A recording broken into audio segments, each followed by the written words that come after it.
आज इसकी बात नहीं हुई थी, बट काफी समय से बात हो रही है, साल की शुरुआत से बात हो रही है और हर बार ये स्टॉक हमें सरप्राइज कर रहा है। आज वायदा कारोबार का टॉप गेनर है ओरेकल फाइनेंस, 12,200, इनफैक्ट 12,300 के ऊपर का भी थोड़ी देर पहले इसने हाई बनाया था। इस साल तो शानदार मूव रही है, हर लेवल पर इसमें अब खरीदारी आती है सर। मैं हर लेवल पे, आप मुझसे सवाल पूछते हो, हर लेवल पे मैं ये बताऊँ बेचना मत। बेचना मत। यस। मुझे नहीं लगता है कि दीप पहले कभी इतनी खुलकर, इतनी बार, इतनी जोर से इस बात की चर्चा कहीं हुई होगी कि शेयरों पर सिर्फ प्राइस के टारगेट नहीं रखे जाते, टाइम के भी रखे जाते हैं। और टाइम वाइज टारगेट की थ्योरी को हमने बहुत स्ट्रांगली दिया है। और क्यों दिया है वो समझना जरूरी, क्योंकि ये छोटी मोटी तेजी नहीं है, ये mother of all bull market India के, हिंदुस्तान के इतिहास का सबसे बड़ा बुल मार्केट आप देख रहे हैं। ठीक है, ऐसे में आप जितना ज़्यादा समय शेयरों को देंगे उतना ज़्यादा मुनाफा होने के चांसेस ज़्यादा है। अब कभी कभी हम लकी होते हैं, हमने 1 जनवरी को इसको स्टॉक ऑफ द ईयर दिया था 4,250 रुपये के आसपास। ठीक है, टारगेट नो डाउट 6,500, 7,000, 8,000 के दिए होंगे। बहुत जल्दी इन 3 महीने में आ गए, 6 महीने में आ गए। अब इसलिए 5,000, 6,000, 7,000, 8,000, 10,000, आपने हर एक लेवल पे जब जब पूछा, मैंने एक ही चीज़ बोली कि ये टारगेट जल्दी आ गए, इसमें हमारी कोई कलाकारी और कोई स्किल नहीं है। कभी कभी अपनी किस्मत अच्छी होती है कि टारगेट जल्दी आ जाए, है ना, सही वक्त पे सही स्टॉक पकड़ना आएगा। लेकिन अगर टारगेट जल्दी आ गए तो आपको टाइम वाइज टारगेट के साथ होल्ड करना है। अभी बेचोगे, शॉर्ट टर्म कैपिटल गेन दोगे, ठीक है, एग्जैक्टली, और अपसाइड भी जाएगी। बिल्कुल। 1 साल 2 साल बाद बेचोगे, लॉन्ग टर्म कैपिटल गेन होगा, टैक्स कम लगेगा, अपसाइड भी बढ़ेगी। और अब तक तो सही पड़ रहा है ना। जितनी बार आपने पूछा, जितनी बार हमने बोला नहीं बेचना है, चाहे वो मजगांव डोको, चाहे आईटीसी हो, चाहे कोई वेदांता हो, इस तरीके से, करेक्ट, तो सही तो है ना, नहीं बेचना है। आईटी शेयरों की तेजी तो ढंगढांग से अभी शुरू हुई है। अभी तो अमेरिका में देखो मजा आएगा, अभी आईटी तो अपने बेचना ही नहीं है, बिल्कुल नहीं बेचना है। देखो बीच बीच में कभी कभार कोई आईटी हुआ, कोई इंडिगो हुआ, कोई इस तरह के शेयरों में एक आध दो शॉर्ट कॉल आते हैं कभी, वो ट्रेडिंग के लिहाज से, ट्रेडिंग के लिहाज से तो हम बैंक निफ्टी पे भी बीच में कभी शॉर्ट कॉल दे देते हैं, कभी निफ्टी में भी दे देते हैं, वो अलग चीज़ है। लेकिन इसका मतलब थोड़ी कि 25 से पहले 26 नहीं है, वो तो है ही है ना। तो रोज वाला काम अलग है।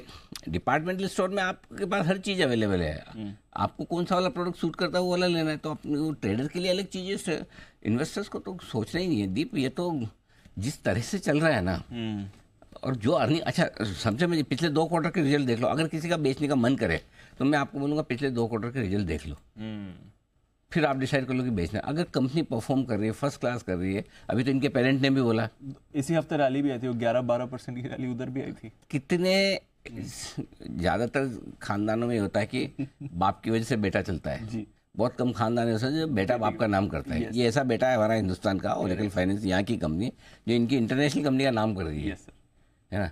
तो इसलिए बिल्कुल बने रहें, डटे रहें, टिके रहें। बिल्कुल बने रहें, डटे रहें, टिके रहें। और साल की शुरुआत से ही अनिल जी इस पर आपको खरीदारी की राय दे रहे हैं। इनफैक्ट जो साल की शुरुआत में फाइनल टारगेट था 6,500, वहां से स्टॉक डबल के लेवल के करीब ऑलमोस्ट पहुंच चुका है। ओरेकल फाइनेंस ये वो स्टॉक जहाँ पर खरीदारी करने की राय है। लाइफ हाइपर मार्केट है, यस, और आईटी कंपनियां जिनमें डिविडेंड यील्ड नहीं के बराबर होता है। इस कंपनी का डिविडेंड यील्ड पता है 6% डिविडेंड। वैल्यूएशन देखिए, ये खाली 14-15 के पी मल्टीपल पर स्टॉक ट्रेड कर रहा है। 5,350, 5,850 और 6,500 के बड़े टारगेट है 1 से 3 साल के लिए। ये लेकर चलें, हो सकता है साल भर में भी आ जाए, हो सकता है थोड़ा सा वक्त लगे।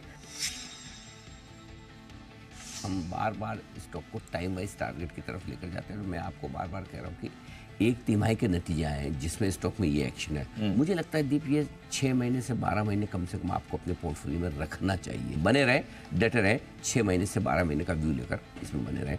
मेरे ख्याल से 5 डिजिट का स्टॉक तो कम से कम बनता ही है। 11,000 पे भी आपको इसको होल्ड करना है, बेचना नहीं। हाँ बिल्कुल बेचना नहीं है, बेचना ही नहीं है। Got it.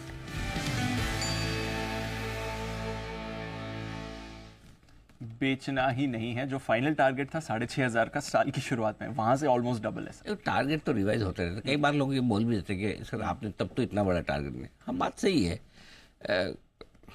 मतलब अभी जैसे सपोज अपने को यहाँ से घर जाना है कांदिवली तक, तो रास्ते में कहाँ ट्रैफिक मिलेगा, कहाँ नहीं मिलेगा, कितना मिलेगा, या अभी तो जैसे जब आगे जाएंगे चीज़ें दिखती रहेगी, क्लियर होता रहेगा, पता चलता रहेगा, है ना।